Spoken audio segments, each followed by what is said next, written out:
sini saya akan menjelaskan tentang manajemen diri atau self-management. Self-management atau manajemen diri merupakan salah satu hal yang dibutuhkan seseorang untuk merubah diri seseorang ke arah yang lebih baik. Manajemen diri ini juga dapat dikatakan sebagai penerapan POAC di dalam individu yang digunakan untuk mencapai tujuan. Pengertian manajemen menurut para ahli. Yang pertama, Guy dalam Rinanda 2006. Menurut Guy dalam Rinanda, pengertian manajemen diri adalah kegiatan dan langkah untuk mengatur dan mengelola diri sendiri sebaik-baiknya sehingga dapat membawa ke arah tercapainya tujuan hidup yang telah ditetapkan oleh individu. Yang kedua adalah Suekaji 1983. Menurut Sukaji, pengertian manajemen diri adalah sebuah prosedur yang menuntut individu untuk mengarahkan atau menata tingkah lakunya sendiri. Prosedur ini dapat terdiri dari beberapa aspek, yaitu yang pertama, menentukan sasaran tingkah laku yang hendak dicapai. Yang kedua, memonitor tingkah laku dengan cara menentukan sendiri prosedur yang hendak digunakan untuk memonitor perkembangan yang sudah tercapai. Yang ketiga, melakukan evaluasi perkembangan tingkah laku. Yang ketiga yaitu Prijogsaksono dalam Rinanda 2006.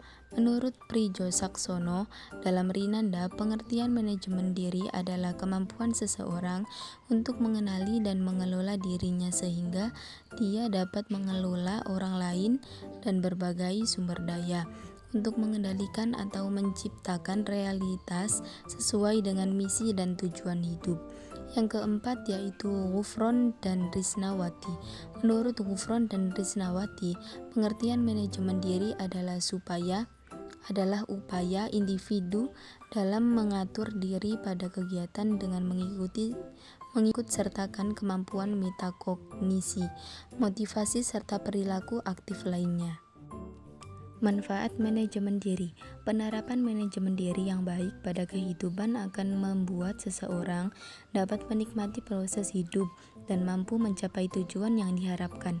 Menurut Prijogsaksono 2006, manajemen diri dapat memberikan manfaat, yaitu yang pertama, melepaskan stres, kecemasan, kemarahan, ketakutan, dan dendam dan sakit hati.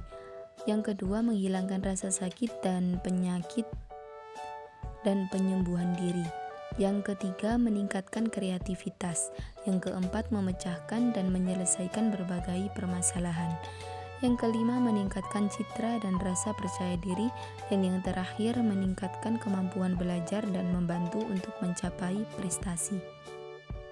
Strategi self-management. Menurut Canver dalam Rinanda 2006, terdapat beberapa strategi manajemen diri, yaitu standard setting. Jenis standar ini merupakan teknik untuk menentukan sasaran, target tingkah laku yang hendak dicapai.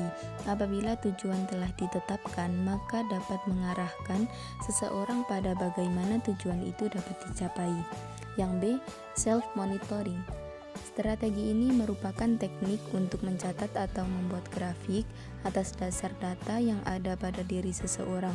Perubahan ini dapat terlihat pada individu terkait dan berfungsi untuk menguatkan. C. Self-evaluation. Teknik self-evaluation merupakan strategi bagi individu melakukan evaluasi kembali terkait dengan perkembangan rencana kerjanya. D. Self-reinforcement. Teknik menghargai diri sendiri secara positif seperti memberi pernyataan secara verbal terhadap diri sendiri untuk memberi penilaian atau penghargaan terhadap apa yang telah dicapai. Aspek self-management. Menurut Goleman, dalam Rinanda ada 5 aspek kemampuan manajemen diri, yaitu yang pertama, pengendalian. Seseorang yang telah memiliki kemampuan untuk mengendalikan diri, maka dia dapat untuk mengelola emosi dan impuls yang merusak dengan efektif. Seseorang yang memiliki kemampuan ini, maka dia dapat mengelola dengan baik perasaan impuls dan emosi yang menekan. Yang kedua, sifat dapat dipercaya. Seseorang yang memiliki sifat dapat dipercaya, maka mereka dapat menunjukkan kejujuran dan integritas. Individu yang memiliki kecakapan ini dapat bertindak menurut etika dan tidak pernah akan memalukan orang lain. Selain itu, mereka akan bersedia mengakui kesalahan sendiri dan berani menegur orang lain yang melakukan kesalahan. Yang ketiga, kehati-hatian. Sifat kehati-hatian seseorang dalam bertindak maka dapat diandalkan dan bertanggung jawab dalam memenuhi kewajiban. Seseorang dengan kecakapan ini mampu memenuhi komitmen dan memenuhi janji. Terorganisir dan cermat dalam bekerja. Mereka memperjuangkan tujuan dengan rasa tanggung jawab. Yang keempat, mampu menyesuaikan diri. Seseorang yang memiliki kemampuan untuk menyesuaikan diri, maka bisa bersikap fleksibel untuk menghadapi tantangan dan perubahan lingkungan. Dengan kecakapan ini, maka seseorang akan siap mengubah respon dan strategi untuk menyesuaikan diri dengan keadaan. Keterampilan dalam menangani berbagai macam kebutuhan, bergesernya prioritas, dan pesatnya perubahan. Yang kelima, inovasi. Kemampuan inovasi seseorang, maka mereka dapat